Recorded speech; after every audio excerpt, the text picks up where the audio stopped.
पाकिस्तान में 9 मई के केसेस को लेकर बहुत बड़ी डेवलपमेंट्स पिछले एक हफ्ते के अंदर। स्टार विटनेसेस फरार, प्लांटेड एविडेंस और झूठी गवाहियां। मगर इसके बावजूद वर्डिक्ट क्या होगा, ये सबको मालूम है। इस पे मजीद बात करने के लिए हमें एक बार फिर ज्वाइन कर रही हैं advocate Faiza Murad. Faiza, thank you so much for joining us. पहले तुम्हें बताएं कि पिछले ये जो फॉल्स फ्लैग केसेस हैं 9 मई के, इतना बड़ा कोलैप्स क्या हो क्या रहा है इसके ऊपर लेकर? देखिए Ali, thank you so much for having me. ये इस वक्त जो सिचुएशन डेवलप हो रही है 9 मई के केसेस को लेके, जेल ट्रायल्स जो कि बड़े फ्रिवरसली तेजी से चल रहे थे। हमने देखा कि एक रात के 10, 11, 12 बजे तक भी हमने देखा कि 9 मई के केसेस जो हैं वो चलते रहे हैं। और ये सिर्फ लाहौर में नहीं, हमें फैसलाबाद में भी देखने को मिला कि बड़ी तेजी से इन केसेस को जो है वो पाया तकमील पहुंचाने की कोशिश की जा रही है। देखिए, इसके दो पहलू हैं। एक पहलू तो ये है कि सुप्रीम कोर्ट का ऑर्डर था जिसमें उन्होंने एटीसी कोर्ट्स को डायरेक्ट किया था कि आप इन केसेस को जो कि पिछले 2 साल से आपने लटकाए हुए हैं, इनको आप 4 माह में कंप्लीट कीजिए। तो इस ऑर्डर का या इस जो है डायरेक्शन का वो सहारा लेकर एक जो कानून का मजाक, इंसाफ का मजाक उड़ रहा है जेल ट्रायल्स की सूरत में, वो हम देख रहे हैं। बड़ी तेजी से ये बढ़ रहे हैं अपनी कंप्लीशन की जानिब। दूसरी तरफ से जो कि हमारी पार्टी की जानिब से एक कॉल दी गई है 5 अगस्त की स्पेसिफिकली, जिसमें खान साहब ने कहा है कि जो तहरीक है उसको पीक पे होना चाहिए। तो शायद उस फ्रस्ट्रेशन और उसको एंटिसिपेट करते हुए वो चाहते हैं कि हम लोगों को डराएं, कुछ ऐसी कन्विक्शंस हम कर दें जिससे शायद लोगों में डर बैठ जाए। लेकिन देखिए, यकीन मानिए, डर, खौफ अब लोगों के दिलों से उतर चुका है। जो आप पिछले 2-2.5 सालों में लोगों के साथ कर बैठे हैं, अब ये कन्विक्शंस शायद ही किसी को डरा पाए। पहले तो बताएं कि क्या हुआ है इन मे 9 केसेस के अंदर। पिछले एक हफ्ते में हमने सुना कि जो जिस पुलिसमैन जो चश्मदीद गवाह था, पुलिसमैन जिसने बताया कि जी साजिश हो रही थी, इमरान खान इन्वॉल्व था डिफरेंट जगहों पे, वो तो अपनी ड्यूटी पे ही नहीं था उस दिन अकॉर्डिंग टू द रजिस्टर। उसके ऊपर भी अपेरेंटली कोई पीटीआई का लॉयर है जिसने बहुत इसके अंदर कामयाबी हासिल की।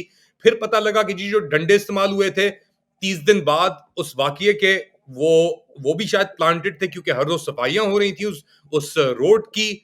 अब ये खबर आ रही है कि जी विटनेसेस भाग गए। तो can you please tell us about this?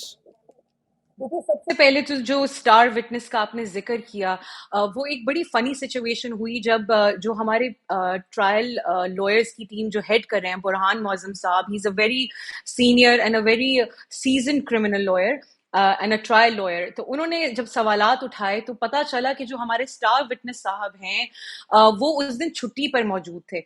और ये वो स्टार विटनेस हैं जो अपेरेंटली इमरान खान साहब जब कोई कंस्पिरेसी हैच कर रहे थे, टेबल के नीचे मौजूद हो के वो ये सारी कंस्पिरेसी को सुन रहे थे। तो ये इतनी मजाया खेज जो सिचुएशन क्रिएट कर रही है स्टेट अपने खुद के लिए, वही काफी है। इन ट्रायल्स की तरफ देख के आपको मालूम होगा, ये चीजें जब आती हैं सामने तो आपको मालूम होगा कि ये कितने भोंडे किस्म के केसेस हैं। फिर उसके बाद जो रिकवरीज हुई, डंडों की रिकवरीज, कहा गया कि जी इनके हाथों में डंडे थे। तो डंडे कहाँ, देखिए ये कंटोनमेंट का एरिया है, यहाँ पे रोज सफाई होती है, दिन में 2-2, 3-3 दफा सफाई होती है। तो वो डंडों की रिकवरी मिराकुलसली आफ्टर डेज। इसके अलावा बहुत सी डिस्क्रिपेंसीज हैं, हमने देखी हैं। देखिए, ये जो पर्टिकुलर केस 97/23 शेरपाव ब्रिज का केस हम कहते हैं इसको। शेरपाव ब्रिज बेसिकली कनेक्ट करता है जेल रोड को लाहौर कंटोनमेंट एरिया से। तो यहाँ पे जो हमें बहुत सारी इरेगुलरिटीज जो कि हमने देखने को मिली, उसमें सबसे पहली तो ये जो इन्वेस्टिगेशन ऑफिसर है वो इस इलाके का है ही नहीं। वो एक वॉल्टन एरिया के किसी थाने का एसएचओ है जिसको आपने शेरपाव ब्रिज की वकुए के ऊपर इन्वेस्टिगेट करने को लगा दिया। उसके अलावा कोई सीसीटीवी फुटेज नहीं। ये क्लेम किया गया कि जी वहां के कैमरास तोड़े गए, कोई टूटे हुए कैमरास प्रोड्यूस नहीं किए गए आज तक अदालत में। इसके अलावा कहा गया कि जी गाड़ियां तोड़ी गई इन मुजाहिरीन की जानिब से, आज तक कोई गाड़ी जो है वो दिखाई नहीं गई, कोई तस्वीर नहीं लेके आए, कोई पेश नहीं की गई कोई ऐसी व्हीकल जिसमें पता चलता कि तोड़ फोड़ हुई। उसके अलावा देखिए ये कहा गया कि जी आर्मी की चेक पोस्ट पर हमला हुआ, आज तक किसी आर्मी पर्सनल, किसी हवलदार, किसी भी को एज अ विटनेस वहां पे पेश ही नहीं किया गया प्रोसिक्यूशन की जानिब से, जो कि इनकी इस स्टेटमेंट को कोलैबोरेट करे कि जी हाँ जी वहां पे आर्मी की चेक पोस्ट पे हमला हुआ। इसके अलावा देखिए हम लोगों ने देखा कि जो मेडिकल रिपोर्ट्स इन पुलिस वालों की, कहा गया कि जी 5 पुलिस वाले जो हैं इन पे हमला हुआ और ये जख्मी हो गए। उनमें से 3 जो पुलिस वाले हैं उनकी एमएलसी रिपोर्ट्स जो है वो बनाई गई, और उसमें जब डॉक्टर बुलाई गई जिन्होंने ये रिपोर्ट्स, मेडिकल रिपोर्ट्स जो है वो बनाई थी, उनसे जब हमारे पीटीआई के लॉयर्स ने और जो जितने भी वहां पे लॉयर, ट्रायल लॉयर्स मौजूद थे, उन्होंने जब सवालात किए, उनकी जरा हुई, तो पता चला कि बहुत दिनों बाद, वकूए के बहुत दिनों बाद ये लोग वहां पे आए, उनकी कोई विजिबल इंजरी नहीं थी, और डॉक्टर को उन्होंने स्टेट की इंजरीज के आप ये लिख दें कि मेरे टांग के ऊपर चोट लगी XYZ, so there was nothing visible for the doctor to see. देखिए ये मेडिकल रिपोर्ट्स इस तरह नहीं बनती, एक विजिबल इंजरी होनी चाहिए, और डॉक्टर के ये कहना, ये मानना बेसिकली कि जी मेरे सामने ऐसी कोई इंजरी नहीं थी, यही एक बहुत बड़ा सबूत है।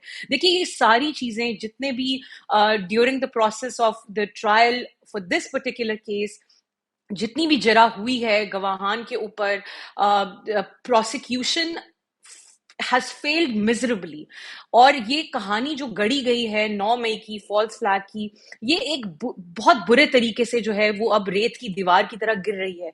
लेकिन जो अनफॉर्चुनेट चीज है वो ये है कि ये अदालतें लगती तो हैं, ट्रायल हुआ तो है, वहां पे गवाहों की जो गवाहियां हैं वो हमारे वकला ने जमीन बोस की तो हैं, लेकिन क्या इंसाफ मिलेगा, ये एक बहुत बड़ा सवाल है। और वो उसका जवाब शायद आप भी जानते हैं, आपके व्यूअर्स भी जानते हैं कि जजेस इस वक्त उनके हाथ पैर बंधे हैं, उनके सामने जो फैसला आएगा वो उसको पढ़ देंगे, फैसला आएगा उसे पढ़ देंगे, और वाकई में हमें पता है कि क्या सिचुएशन है। मगर just for the benefit of our viewers, ये सिविलियन ट्रायल्स हो रही हैं, ये मिलिट्री ट्रायल्स नहीं है सिविलियंस की, जो हो चुकी हैं और हो रही हैं। आप बता सकती हैं कितने लोग इसमें इन्वॉल्व हैं, किस लेवल पे ये लोग इन्वॉल्व हैं, ये कौन लोग हैं, और चार्जेस इनके खिलाफ क्या हैं? इंसाफ की तो तवक्को नहीं है, बट इस प्रोसेस का फिर हिस्सा क्यों बने जब कोई इंसाफ की तवक्को नहीं है और उम्मीद नहीं है? देखिए जो ये सिविल ट्रायल्स हो रहे हैं, इवन तो ये सिविलियन अदालतों में हो रहे हैं, ये लेकिन ये चलाए बिल्कुल मिलिट्री ट्रायल्स की तर्ज पे जा रहे हैं। देखिए ओपन कोर्ट का कॉन्सेप्ट जो एक सिविल कोर्ट में होता है, मीडिया को इजाजत नहीं दी जाती, रसाई नहीं दी जाती, वकला को तंग किया जाता है, उनको बहुत देर तक बाहर खड़ा किया जाता है जेल के बाहर। हमारे बहुत से वकला जो हैं वो कई कई घंटे बाहर खड़े रहते हैं और फिर बहुत देर बाद उनको अदालत तक रसाई दी जाती है। तो ये बहुत सारी चीजें जो हैं वो हमें फेस करने को मिलती हैं, एज अ पार्टी हम देख रहे हैं। देखिए इसमें ओवरऑल जो 9th में के केसेस जो ट्रायल के प्रोसेस से गुजर रहे हैं, इसमें अराउंड 300 के करीब वर्कर्स मोर और लेस जो हैं वो शामिल हैं, और इसमें अब आहिस्ता आहिस्ता ये एफआईआर्स को पाया तकमील तक पहुंचा रहे हैं, इनकी इनकी जो है वो कन्विक्शंस की तरफ जो इनकी जो है वो सोच। I am talking about Lahore, this is just Lahore. अभी फैसलाबाद के अंदर भी जो है हमने देखा, हमारे जो लॉयर हैं, एक जो हेड कर रहे हैं वहां पे ट्रायल को, वो रात के 11 से 12 बजे तक जो है अदालत में मौजूद होते हैं, एंड वहां पे भी अभी हमें यही सुनने को मिल रहा है कि वहां भी बड़ी तेजी से कन्विक्शंस की तरफ जाया जा रहा है। देखिए जो 9th में की एक स्टोरी घड़ी गई थी, उसको एंड तक पे लेके जाने की कोशिश हो रही है। अब अपने उस फॉल्स बयानिए को जो है वो एक तकमील देने के लिए उनको चाहिए कि वो कुछ लोगों को कन्विक्ट करें, वो ये चाहते हैं करना, लेकिन आज तक किसी भी अदालत में ट्रायल के दौरान, किसी भी प्रोसेस में, किसी भी पॉइंट पर कोई ऐसी गवाही, कोई ऐसा सबूत सामने नहीं आया जो कि कहे कि इन सैकड़ों जो है वो हमारे मुल्ज़मान जो हैं, कारकुनान हैं, इनमें से किसी ने भी कोई कुछ किया हो। दे वर पीसफुल प्रोटेस्टर्स जो कि वहाँ पे मौजूद थे, और उस पीसफुल प्रोटेस्ट में पार्टिसिपेशन के बाद जो है वो अब उनको बोगस केसेस में जियो फेंसिंग के तहत उन्होंने पिक एंड चूज किया। जो वहाँ पे मौजूद थे, जिनके टेलीफोन्स वहाँ मौजूद थे, वो जियो फेंस हुए, और उस बेस के ऊपर जो है वो उन्होंने उनको डिफरेंट एफआईआर्स में दर्ज किया। और over the period of time post 9th में हमने ये देखा है कि सियासी वाबस्तगी पर जब आप एक इतनी हद तक गुजर जाते हैं, बदले के तौर पे आपने घर में एक इंसान अगर वहां पे प्रोटेस्ट में, पीसफुल प्रोटेस्ट में मौजूद था, तो आपने उसको डराने धमकाने के लिए उसकी बीवी, उसके घर वाले, उसके बच्चों तक पे भी ये 9th में की एफआईआर में उनको शामिल कर दिया है। This is unbelievable. अभी कुछ एक हफ्ता पहले एक और पाकिस्तान तहरीक इंसाफ का कारकुन जो अक्यूज था मे 9 केसेस के अंदर, वो दिल का दौरा पड़ने से जहां बहक हो गया। ही पास्ड अवे अनफॉर्चुनेटली। ये जो ढोंग रचाया जा रहा है अदालतों में कि इंसाफ देंगे, जस्टिस होगी, अकाउंटेबिलिटी होगी, इस ढोंग के एज अ कॉन्सिक्वेंस आपने कहा कि जी फैमिलीज ने भी सफर किया, उनको भी टारगेट किया गया। एंड गेम क्या है? अगर इतनी नाइंसाफी होगी और अगर वर्डिक्ट्स आ भी गए, तो क्या ये मामला थम जाएगा? क्या what is the expectation prosecution की और डिफेंस की कि इसके बाद क्या होगा? देखिए, आई डोंट थिंक कि प्रोसिक्यूशन देमसेल्व्स नो कि एंड गेम क्या है।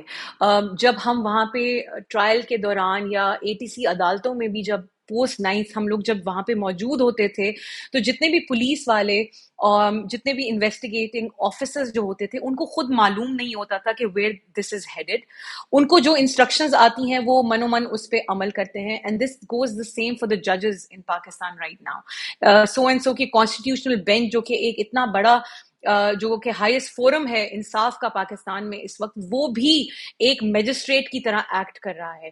तो देखिए, ये एक आर्ग्यूमेंट लिया जाता है कि हम क्यों इस अदलिया को जो है इसके सामने पेश होते हैं, स्पेशली 26वीं अमेंडमेंट के बाद हम क्यों इस अदलिया का दरवाजा खटकाते हैं। देखिए, अदलिया इस वक्त बिल्कुल मफलूज हो चुकी है, बिल्कुल। लेकिन हमेशा से हमारी पार्टी का ये मौकफ रहा है कि हमने इंसाफ का हर दरवाजा खटखटाना है।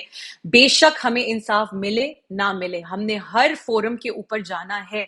और देखिए, एक पीसफुल पार्टी होने के नाते हमारे पास और चॉइस क्या है? हमारे पास चॉइस ये है कि हम हर फोरम को इस्तेमाल करें, हम हर फोरम का दरवाजा खटकाएं।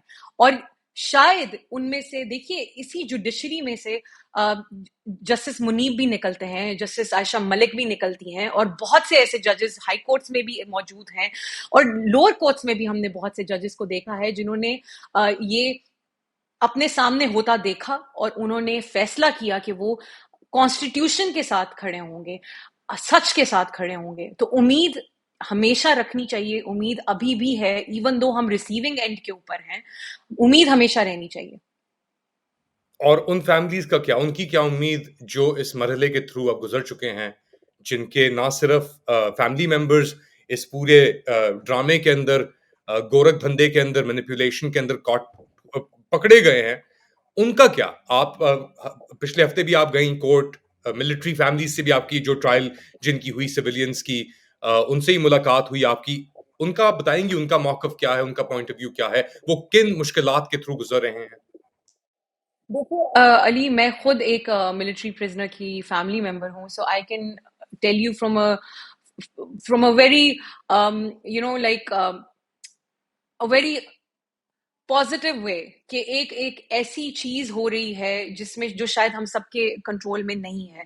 इवन दो हम जब सुबह उठते हैं, हम सारे फैमिली मेंबर्स जब हम सुबह उठते हैं, हमारे लिए बड़ा मुश्किल होता है वो दिन गुजारना। स्पेसिफिकली मैं उन कारकुनान की बात करूंगी जिनकी डेथ्स हुई हैं, उनकी फैमिलीज के लिए बहुत मुश्किल है।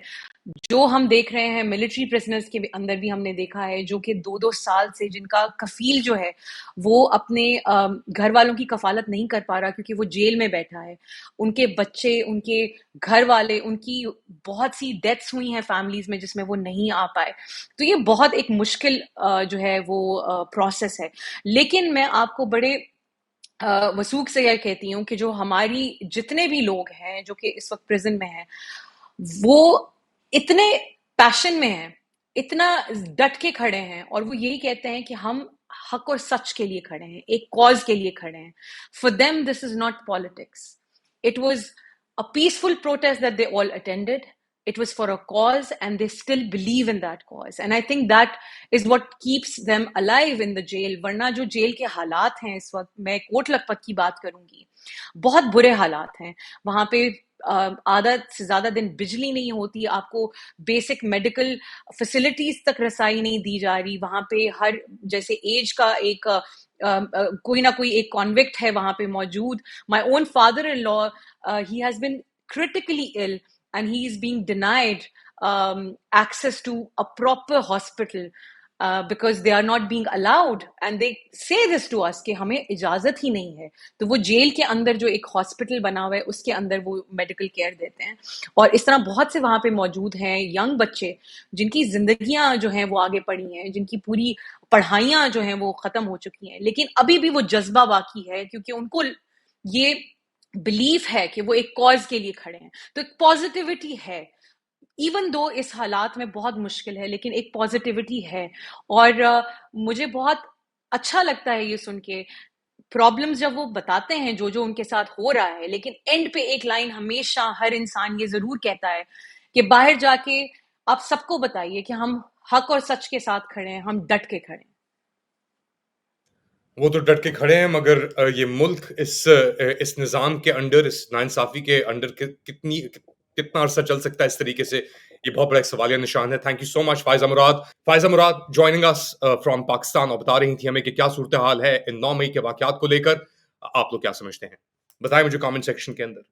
Do like, subscribe and share this content. अपना ख्याल रखिएगा. अगली बार तक अल्लाह हाफ़िज़.